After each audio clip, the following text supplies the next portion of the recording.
शादी के 2 साल बाद ही जोया के शौहर का सानिया बल्दिया टाउन में इंतकाल हो गया। ऑफिस में काम करने वाले बड़े अफसरान से लेकर चपरासियों तक के मुंह से भी राल टपकने लगी। जोया का हुस्न था ही ऐसा कि होश खुर्द से बेगाना कर दे। वो हुस्न जमाल का एक बाकमाल शाहकार थी। खुमार आलूद आंखें, घनेरे खुशबू भरे केसू और मधोश कुन सरापा सबके दिलों में हर वक्त हलचल मचाए रखता था। सानिया के इब्तदाई दिनों में सभी उसका गम बांटते और सब्र की तलकीन से ढारस बंधाते रहे।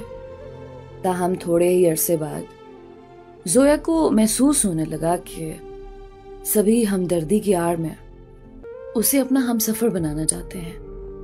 साथ ही उसे ये एहसास भी शिद्दत से होने लगा कि लोग कुछ कहना चाहते थे लेकिन किसी सबब अभी तक खामोश हैं। इन सब एहसासात को वो भी जानबूझकर दरगुजर करती रही। 1.5-2 माह के कलील अरसे बाद ही दफ्तर में काम करने वाला 45 साला क्लर्क जहीर अहमद इजहार हमदर्दी की आड़ में कहने लगा, जोया बीबी, सब कुछ किस्मत का लिखा होता है। आप किसी किस्म की फिक्र ना करें। कोई भी काम हो आप बिला झिझक मुझे कह दिया करें। बस यही कहना था या भी कुछ मजीद कहना है? जोया ने उसके चेहरे पर नजरें टिका दी। नहीं जोया बीबी, मैं इसे अपनी खुशनसीबी ही समझूंगा अगर आपके किसी काम आया। वो किसी हद तक मुतमईन नजर आ रहा था। ठीक है, जोया के कहने की देर थी कि वो ये कहकर फौरन उठ खड़ा हुआ।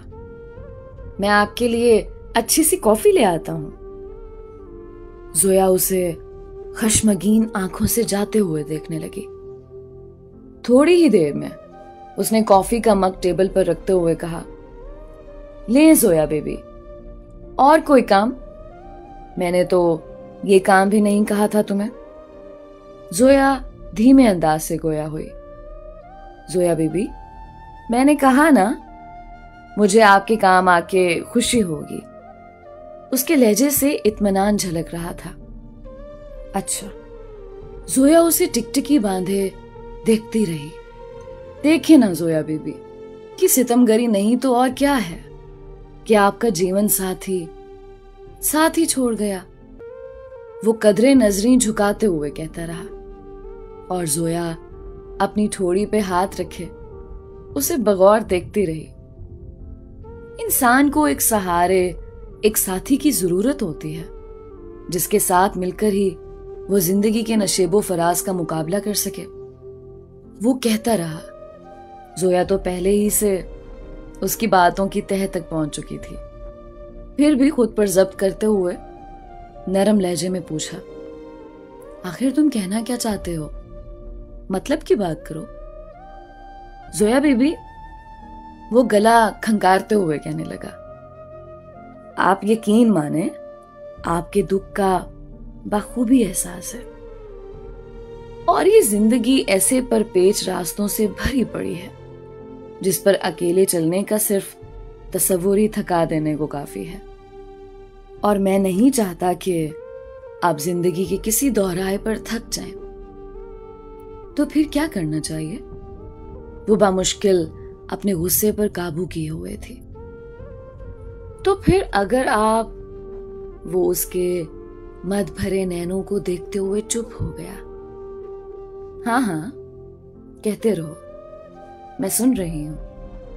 वो जानबूझकर उसे मौका दे रही थी।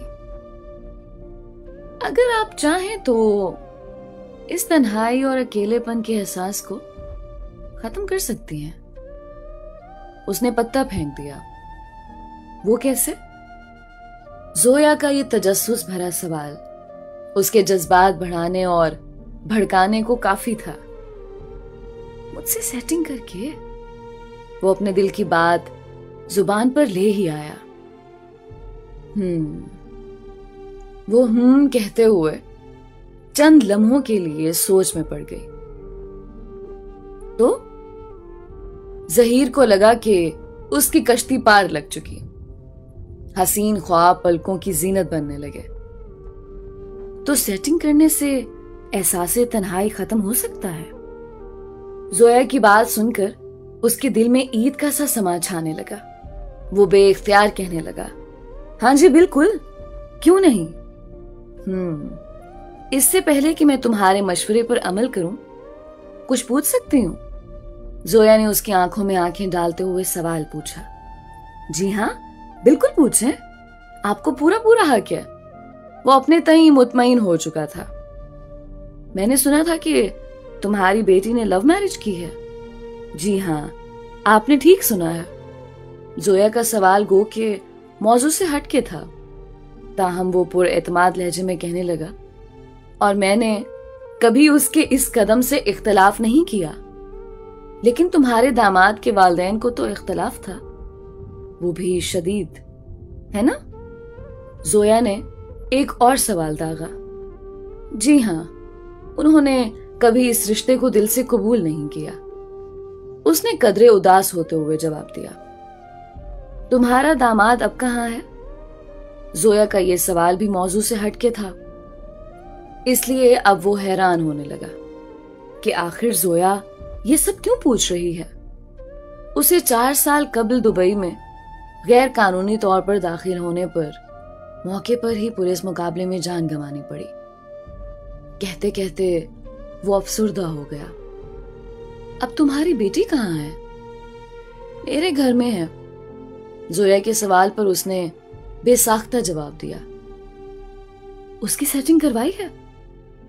जोया का ये सवाल नहीं बल्कि एक बम था, जिसमें सिर्फ उसके जिस्म के ही नहीं, अरमानों के भी चिथड़े उड़ गए।